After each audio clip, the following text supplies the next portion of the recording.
सिंध जी तारीख़ ते तहक़ीक़ जे सिलसिले में और सिंधी अवां दोस्तनि ऐं साथियुनि सां मुख़ातिबु आहियां। अवां सभिनी दोस्तनि भाउरनि ऐं भेनरुनि खे मुंहिंजे तरफ़ां सलाम पहुचे। पाण सिंध जे मागन मकाननि, दरियाही वहिकरनि, क़दीम शहरनि बाबति अवां खे ॼाण मुहैया कंदा रहिया आहियूं। अॼु पाण सिंध जो हिकिड़ो अहम शहर आहे, क़दीम शहर आहे, जंहिंजी तारीख़ में वॾी हैसियत रही आहे। हुन जंगियूं बि ॾिठियूं आहिनि, झेड़ा बि ॾिठा आहिनि, पंहिंजे कूंदरनि जा लाश बि पंहिंजे सीने में दफ़न कया आहिनि। उहो शहर आहे टिल्टी।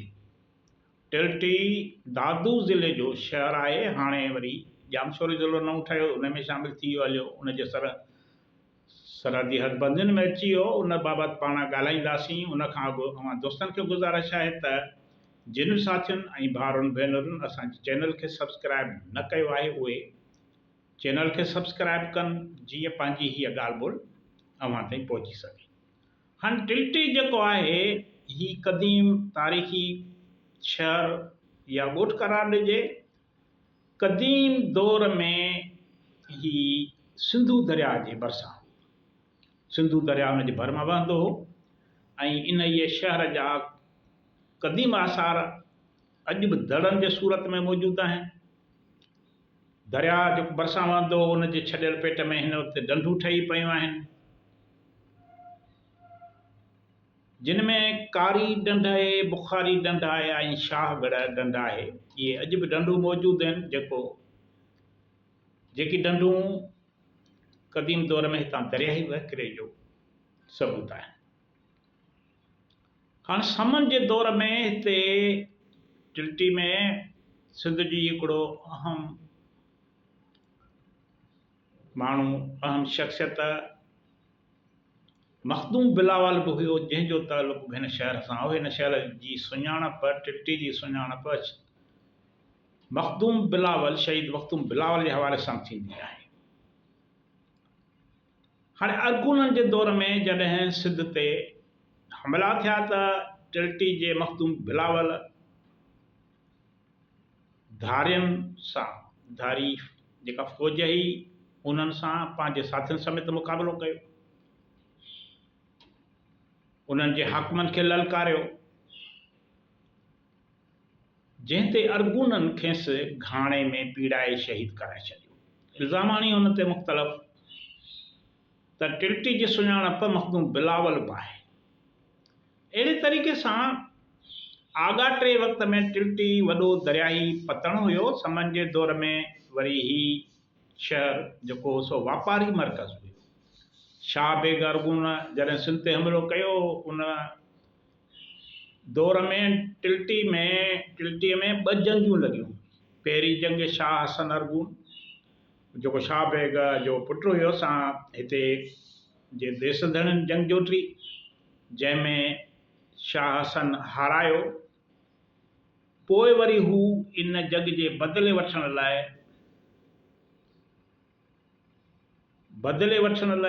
जेको आहे सो हुनजो पीउ शाह बेग अरगुननि ऐं तुर्खाननि जी हिकु वॾी फ़ौज वठी टिल्टी ते चढ़ाई कई। दरिया ऐं ॿेड़ियुनि रस्ते टिल्टी पतण ते पहुतो। शाह हसन अरगुन जेको हारायल लश्कर वठी गाहा तरफ़ वञी रहियो हो, इहो सेवण मां मीर फाज़िल कोकलताश जे अॻुवाणीअ में ताज़ो हिकिड़ो लश्कर वठी टिल्टी पहुतो। टिल्टीअ जे चौधारी शाह बेग अरगुन हमिलो करायो।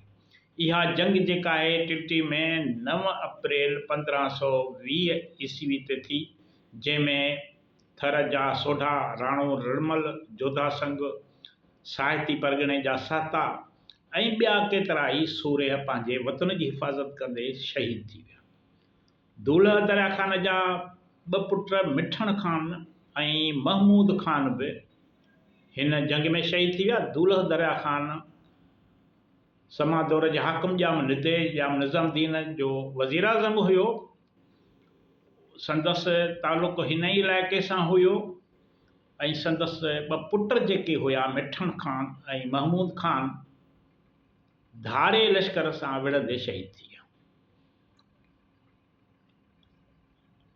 मखदूम बिलावल खे टिल्टी जे मुजाहिदनि जी भरपूर मदद ऐं हिमायत हासिल हुई।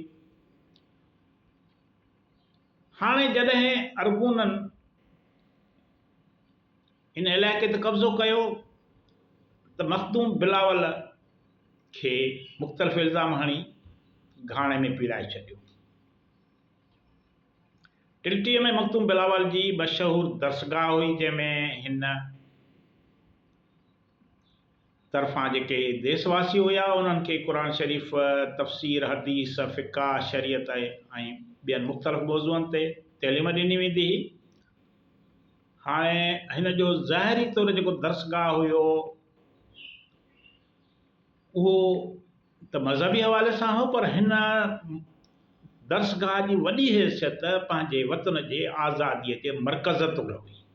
माना हिन दरसगाह मां जेके मतवाला निकिरंदा हुआ उहे पंहिंजे वतन जी हिफ़ाज़त ते विढ़ंदा हुआ, धारियनि सां जंग जोटींदा हुआ। माना ही मुहब वतन माण्हुनि जो मरकज़ हुयो टिल्टी जो वरी मखदूम बिलावल जो दरसगाह।